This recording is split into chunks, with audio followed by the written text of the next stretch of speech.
നമ്മൾ ഇന്ന് ഡാറ്റാ സയൻസിനെ കുറിച്ചാണ് ഡിസ്കസ് ചെയ്യാൻ പോകുന്നത്. എന്താണ് ഡാറ്റാ സയൻസ്?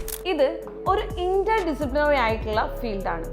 എന്ന് വെച്ചാൽ സയൻസിന്റെ ഒന്നിൽ കൂടുതൽ ബ്രാഞ്ചസുകളുള്ള മേഖല. പ്രധാനമായും mathematics, statistics, computer science and domain knowledge എന്നിവയുടെ മിക്സ് ആണ് data science. Mathematics and statistics എന്താണെന്ന് പറയേണ്ട ആവശ്യമില്ലല്ലോ. ഒരു സബ്ജക്റ്റ് ഓർ ബിസിനസ് മേഖലയിൽ ആഴത്തിലുള്ള അറിവാണ് ഡൊമൈൻ നോളജ്.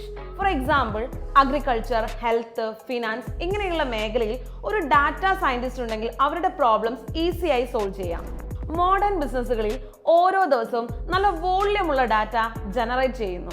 ഡാറ്റാ സയൻസ് ഉപയോഗിച്ച് നോളജ് എക്സ്ട്രാക്ട് ചെയ്ത് തങ്ങളുടെ ബിസിനസ്സിന് വളരെയധികം വാല്യൂ ആഡ് ചെയ്യാൻ പറ്റും.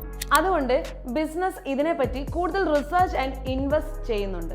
എന്തൊക്കെ സ്കിൽസ് ആണ് ഡാറ്റാ സയൻസിന് വേണ്ടത്? Python, machine learning, deep learning, NLP, computer vision, SQL and visualisation tools. ഈ സ്കിൽസ് എല്ലാം 8 to 9 monthsനുള്ളിൽ റിയൽ ടൈം പ്രൊജക്ട്സോടുകൂടി നിങ്ങൾക്കും പഠിക്കാം. ഇനി ഡാറ്റാ സയൻസ് ആർക്കൊക്കെ പഠിക്കാം?